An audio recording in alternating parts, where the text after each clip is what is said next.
beranduegi.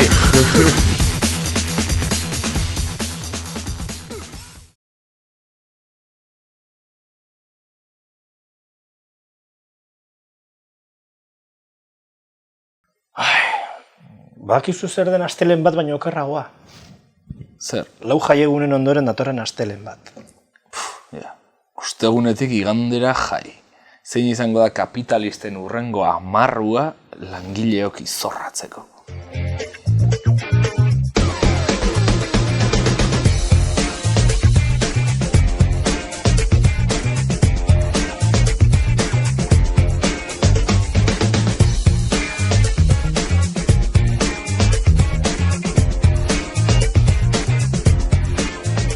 Ongi etorri berandu egira, Aurore Martin Batasuneko kidea. Nor? Aurore Martin Batasuneko kidea. Nor? Ai, itxen. Ogok Martin Batasuneko kidea Guardia Zibilaren eskuetan gelditu da Frantziako estatuak entregatu ondoren. Manuel Valls barne ministroak adierazi du berak ez duela zerikursirik izan. Harritu egin gaitu hori entzuteak eta Vallsi berari galdetzea erabaki dugu. Manu, benetan ezenekien Martin atxilotu behar zutela? Je peux pas vous répondre à cette question. Jo, baina, zu etzara barne ministroa? Donc c'est une question très personnelle. Jode, Manuel, apur bat lehor zaude gaur, ez? Et moi, j'ai les pieds sur terre. A ver, utzi nari, bale? Valls jauna alderdi guztietako hautetxiek kritikatu dute estradizioa. Zer iritzi duzu horretaz?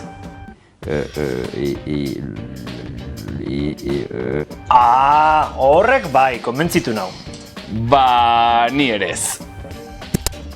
Elak eta labek ez dute grebarik egingo hilaren 14ean. Erabakia hartzea zaila izan da eta horregatik sindikatu abertzaleek iragarki honen bidez azaldu nahi izan dute euren jarrera. Ekin!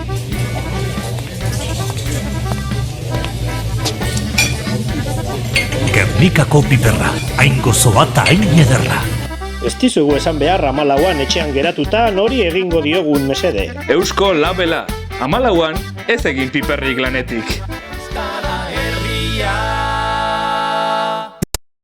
Saio hau labetik aterako den egun berean Amerikako estatu batuetan presidentea hautatzen ari dira. Bozkatu alduzu dagoeneko, Unai? Posten naiz galdara hori egin didazulako George, eta gauza bat esan behar dizut. Guk ezin dugu bozkatu. Ai, egia. Bueno, baino, bozkatu halko bazenu, nori emango zenioke botoa? Esan beharko nuke berdin didala nork irabazten duen. Biak funtsean eskuinekoak direlako. Baina hori esaten badut aditzera eman dezaket pasota hutsa naizela. Edo okerrago, ni ere fatxa bat naizela. Eta gainera niko babak irabaztea nahi dut. Nire bizilaguna beltza delako. Ai, ama! Nahi. Jode, etzela egin galdera komplikatua. Argi dago ez daudela ez bataren eta ez bestearen alde. Gure hautagaia alderdi berdeko Jill Stein da. Bai, eta horregatik Euskal Herriko eta nazioarteko prentsak eskaini diotena, baino askoz tarte zabalagoa eskainiko diogu. Oh yeah! Beraz, estatu batuetan bizi baldin bazara ez eduki dudarik, bozkatu alderdi berdeari. Presidente ezkertiar eta ekologista nahi dugu 2085 urterako. Bai, errealista gara. UPyDko Gorka Maneirok adierazi du ez duela legegintzaldi osoan EH Bilduko inorekin hitz egingo. Gutxi iraundu jarrera horretan ordea. Izan ere, Eusko Legebiltzarreko intimitatean mundu guztiarekin hitz egitea ia derrigorrezkoa baita.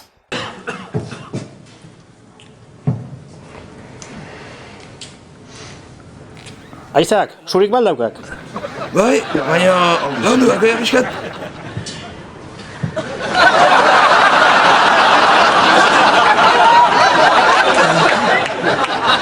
Barka, eutxiko aldiak. Etxiak, hola, hostia.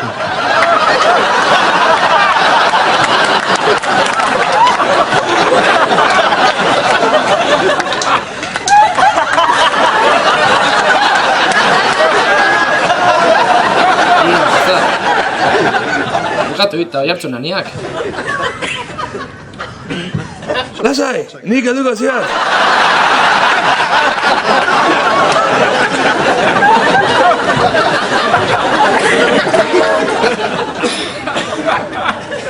Nik amaitu diet. Bai, nik bai. Aizu, eta zer egiten du Joseina Etxeberriak Eusko Legebiltzarrean?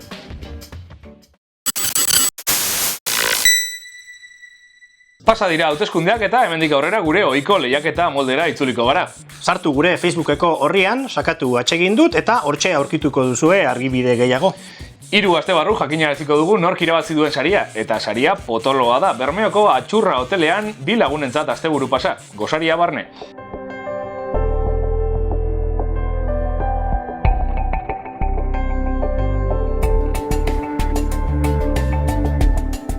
Orain, Estitxu Eizagirre gure lankidearekin utziko zaituztegu. Berak esplikatuko dizue aste honetako Argia aldizkariak zer dakarren.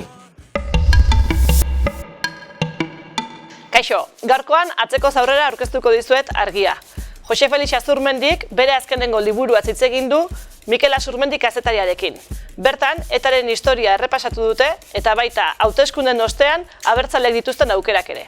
Luis de Pablo musikagileak sormenaren munduan sartuko gaitu. Eta Urko Paulazak landutako gai nagusian, beste ekonomia baten aldeko adibide positiboak aurkituko ditugu. Christian Felber, Austriako ATTAC mugimenduaren sortzaileetako bat da eta altermundialista.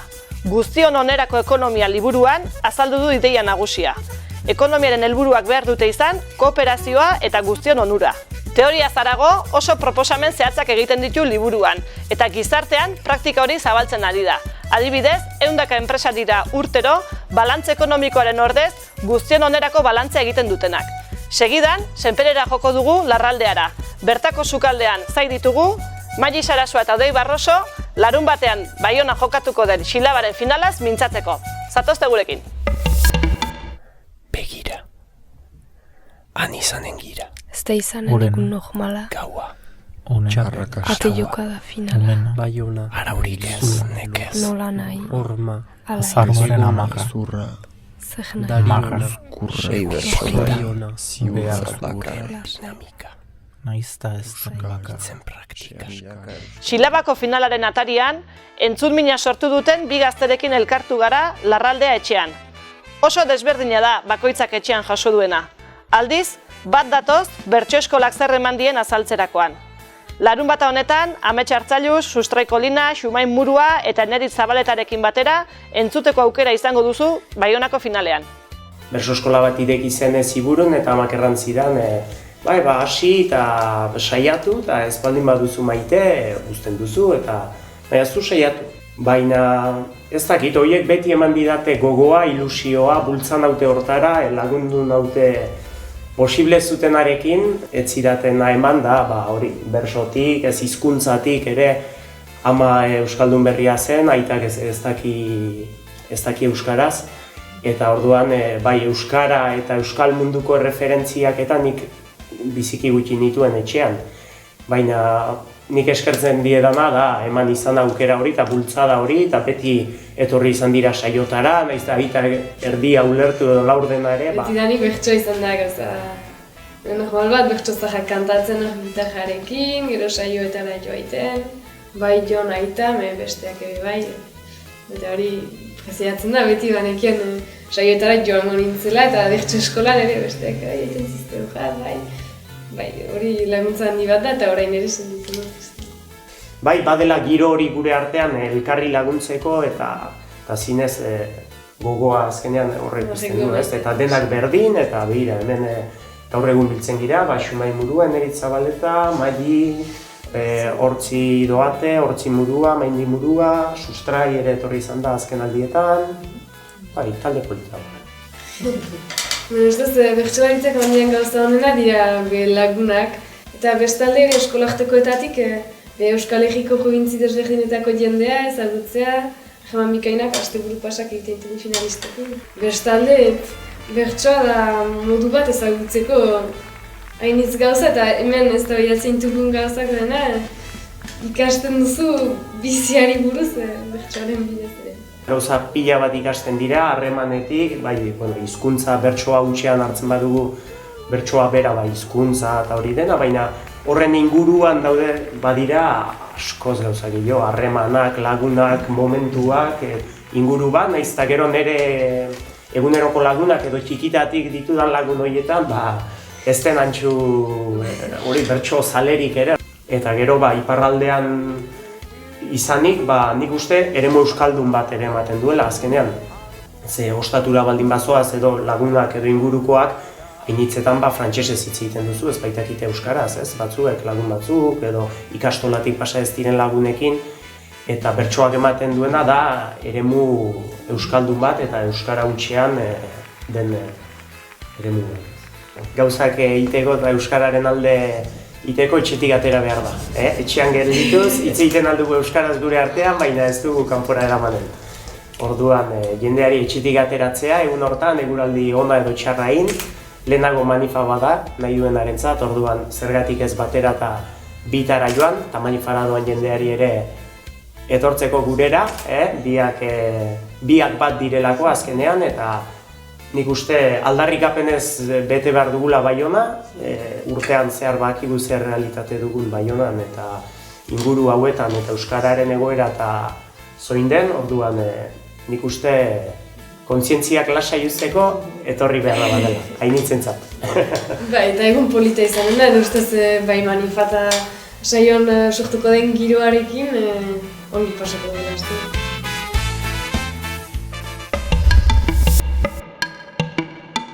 Kaixo ikusentzuleok, gure webguneari astero egiten diogun errepasoaren tarte honetan, nabarmendu nahiko genuke dokumental bat. Intsumisioa 20 urte desobeditzen. Raúl Fernández de Pinedok egin du, 20 minutu irauten ditu eta eguzki bideoaki esker daukagu eskuartean. Kontzientzia eragozpena du ardatz lanak eta intsumisio garaietako ikur diren hainbat ekintza biltzen ditu. Gainera, antimilitarren protestarako estilo bereziak bati baino gehiagori irribarrea aterako diote seguru. En un país multicolor nació una abeja bajo el sol.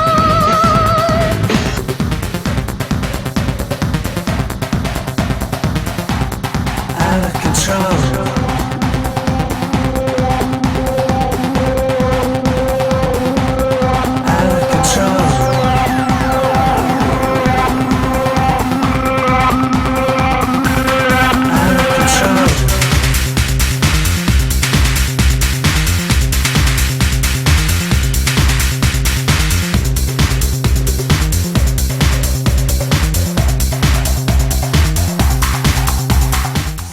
Bestetik, Argiako blogen komunitatetik bi artikulu nabarmendu nahiko genituzke. Bata, Onintza Iruretak idatzi du, eta euskarak gaztelaniaz bada ere balio du ligatzeko izena du eta anekdota polit bat kontatzen du. Bestetik, Peio Zubiriak, Ogog Martenen prezioa artikulua idatzi du eta bertan galdetzen du ea zer ote dagoen Espainia eta Frantziaren artean, orain erabakitzeko Frantziak Marten atxilotu eta Espainiara estraditatzea. Eta saioarekin jarraitzeko, Roldan Jimeno historialarekin uzten zaituztet. Argiarako elkarrizketa egin genion eta ondoren bertatik zenbait pasarte dauzkazue. Nafarroako konkistaren 500. urteurrenaz bere iritzia ematen du. Besterik gabe, datorren astera arte.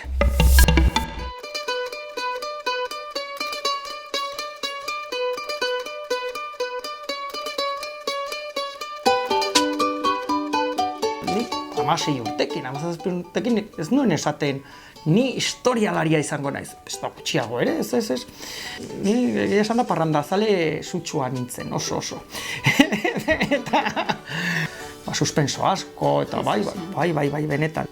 Ja bideratu nintzen pizkat selektibitatea horretzakoenean, eta baten bihurtu nintzen enpoioi batean. Historiari Naftalin Ausaina eta hautsak kentzen dion Nafarroako ikerlari gaztea.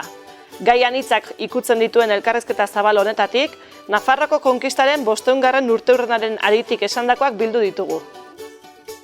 Niri pena ematen didana, 1512arekin sortu den guztian da, pixkat desitxuratzen dugula historia.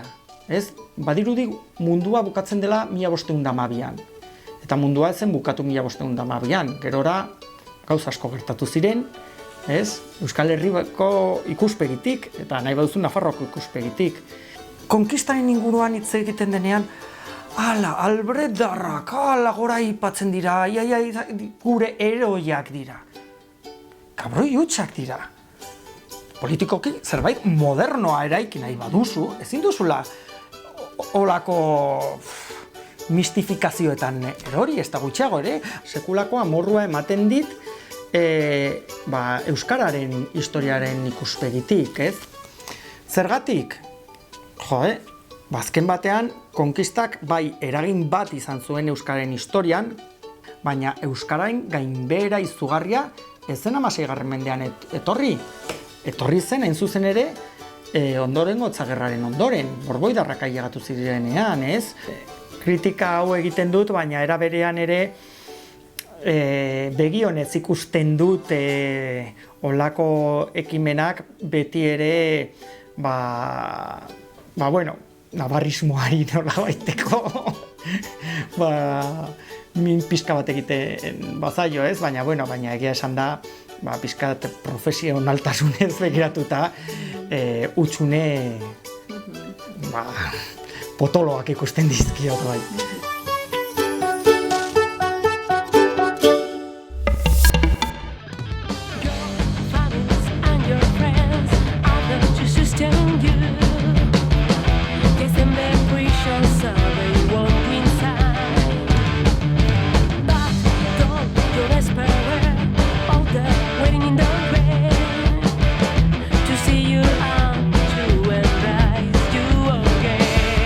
Siroka taldearen bideoklip berriarekin agurtuko dugu saioa.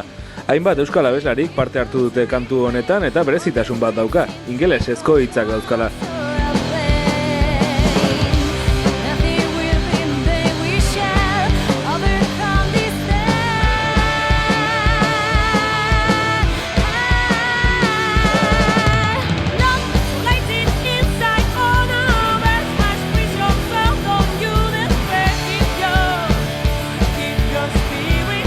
Ondorengo taldeetako kideek kolaboratu dute. Governors taldeko Sangrek, Laineko Leirek, Zea Maiseko Aiorak eta 121 kriuko Endikak. Imanol Galfasorok egin ditu eta Londresko Belmarsh kartzelan dagoen preso bati buruzkoa da. Larun batean Baionan presoen aldeko manifestaziorako 5 egunen faltan YouTubeen zabaldu dute. Ongi izan!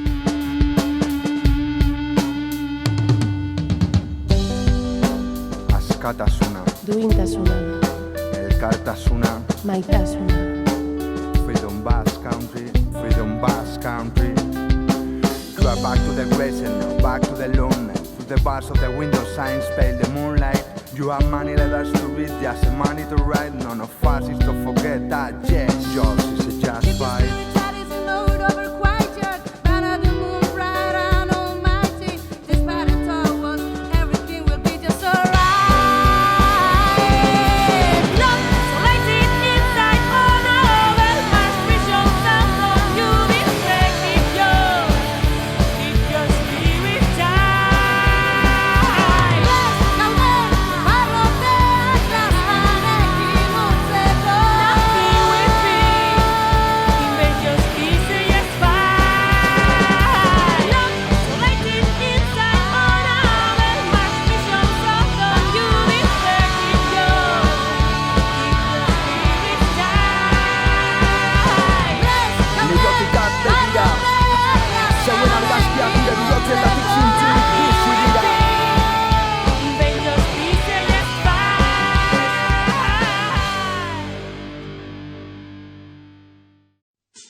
Es que behar de, tío.